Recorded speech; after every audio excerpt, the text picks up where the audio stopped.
দর্শক আসসালামু আলাইকুম। জামাতের সাথে হঠাৎ ডক্টর ইউনূস বা অন্তর্বর্তীকালীন সরকারের কেন এই টানাপোড়েন? আসলে সমস্যাটা কোন জায়গায়? যেই জামাত কিছুদিন আগেও এই ডক্টর ইউনূস সরকার অন্তর্বর্তীকালীন সরকারকে ক্ষমতায় থাকার ব্ল্যাঙ্ক চেক দিয়েছিল যে যতদিন খুশি এই সরকার ক্ষমতায় থাকবে, সংস্কার সম্পন্ন হবে, তারপর নির্বাচন দেবে। কিন্তু পরবর্তীতে আমরা দেখলাম শফিকুর রহমান তিনি আপনার তারেক রহমানের সাথে লন্ডনে দেখা করে আসার পরই তিনি বলতেছেন নির্বাচন চাইতেছেন। তো আসলে নৈপথ্যের ঘটনা কি? কেন নির্বাচন চাইতেছেন জামাতের ভেতরগতভাবে এই যে জামাতে আমি শফিকুর রহমান তিনি বড় রকমের চাপে আছেন। কি কারণে চাপে আছেন? আপনারা জানেন যে জামাতের সাবেক সেক্রেটারি আপনার এটিএম আজহারুল ইসলাম তিনি ঢাকা বিশ্ববিদ্যালয়ের কিন্তু শিবিরের প্রথম সভাপতি। তো সেই জায়গায় সেই আজহারুল ইসলামকে আপনার শেখ হাসিনা সরকার 2012 সালে গ্রেপ্তার করে 1971 সালের তথাকথিত মানবতা বিরোধী অপরাধের মামলায়। তো সেই আপনার 12 সাল থেকে এখন পর্যন্ত তিনি জেলে আছেন। কিন্তু 5ই আগস্টের গণ অভ্যুত্থানের পর বিভিন্ন চোর, ডাকাত, বাটপার, ছিনতাইকারী এবং খুনির দাগি আসামিরা, শাহেদের মতো আসামি এবং নারায়ণগঞ্জের যে জাকির খান যিনি আপনার বিএনপি নেতার ভাইয়ের হত্যা মামলার আসামিও বটে এবং কয়েকটি হত্যা মামলার আসামি থাকার পরও তাকে জামিন দেওয়া হয়েছে। কিন্তু আপনার এই যে জামাতের সর্বোচ্চ কমান্ড বা হাই কমান্ডের একজন নেতা এটিএম আজহারুল ইসলামকে মুক্তি দেওয়া হয়নি।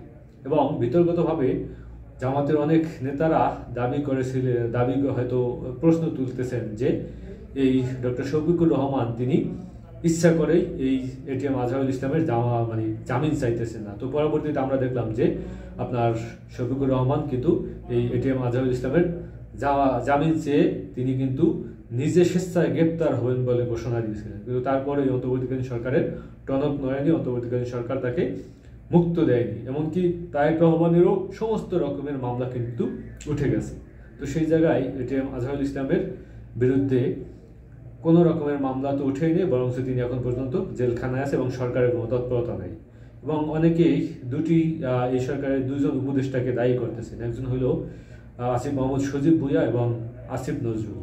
এই আসিফ নজরুল ভারতীয় রয়ের তত্ত্বাবধানে কাজ করতেছে এবং বিভিন্নভাবে তিনি কিন্তু বিতর্কিত এবং বাংলাদেশের 90% মানুষ একে বিশ্বাস করে না। সবাই ভাবে যে ইনি ভারতীয় রয়ের আন্ডারে, ভারতীয় রয়ের হানি ট্র্যাপে ফেসে গিয়ে তারপর বাংলাদেশে এখন যে বিভিন্ন রকমের বিতর্কিত কাজ করতেছে সবটাই ভারতীয় রয়ের প্রেসক্রিপশনে।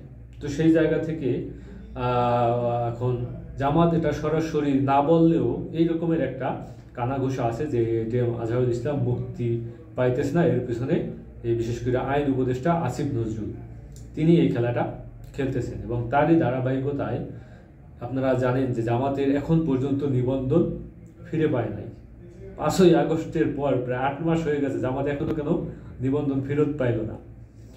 তার মানে এই আসিফ নজরুল আইনিভাবে বিভিন্ন মারপ্যাচ দিয়ে জামাতকে এতদিন হাতে রাখার চেষ্টা করতেছে। কিন্তু জামাত দেখতেছে যে আসলে তার যে উদ্দেশ্য বা তার যে গুরুত্বপূর্ণ যে দুইটা কাজ এটিএম আজহারুল ইসলামের মুক্তি এবং জামাতের নিবন্ধন ফিরে পাওয়া, সেটার ব্যাপারে ডক্টর ইউনূস সরকারের দায়িত্বে থাকা আসিফ নজরুল তিনি কোনোভাবেই মাথা ঘামাচ্ছেন না। এবং এগুলা যে আপনার এই যে অন্তর্বর্তীকালীন সরকার, আপনারা জানেন যে এই আন্দোলনের পুরোটাই নেতৃত্ব দিয়েছে শিবির।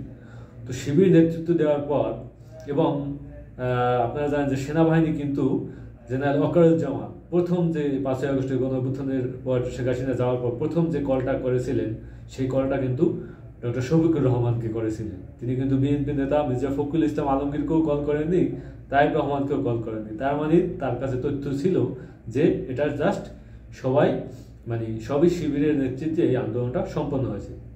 তো সেই জায়গা থেকে এই শিবির নেতাদের বা বাংলাদেশের জনমানুষের রক্তের উপর দিয়ে ক্ষমতায় বসে তারপর এই তাদের সাথেই বেইমানি করতেছে এই আসিফ নজরুল বাবু। এখন তাদের নিবন্ধনও ফেরত দিতেছে না, বরঞ্চ তাদের আপনার নেতাদেরকেও মুক্তি দিতেছে না। অনেকেই বলেছিলেন যে এই সরকার জামাত শিবিরের সরকার, এই সরকার জামাতের কথা শোনে। কিন্তু দিন শেষে এটা প্রমাণিত হইল যে এই সরকার আসলে জামাতের কথা শোনে না। তো সেই জায়গা থেকে যারা জামাতের এই সরকার ক্ষমতা আসার পর জামাতের হয়তো অনেক নেতাকর্মীরা বিভিন্ন বা কর্মীরা বিভিন্ন গুরুত্বপূর্ণ জায়গায় বসেছে, সেটা আসলে তাদের মেধার বিনিময়ে বসেছে, তাদের মেধা যোগ্যতায় বসেছে। জামাতের সুপারিশে আসলে বসে নাই, বা এটা প্রমাণিত যে জামাত এই সরকার জামাতকে কোনোভাবে সাহায্য সহযোগিতা করতেছে না।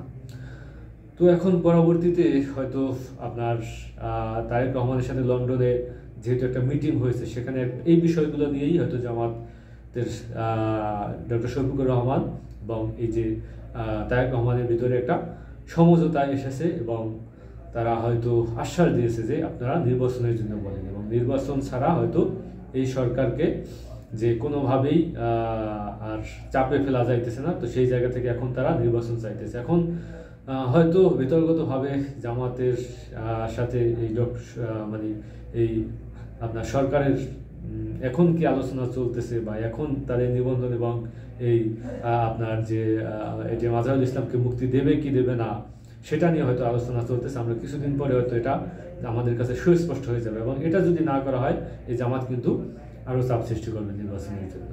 এবং জামাত এবং বিএনপি যদি নির্বাচনের জন্য চাপ সৃষ্টি করে, তাহলে কিন্তু খুব দ্রুতই এই সরকার নির্বাচন দিতে বাধ্য হবে।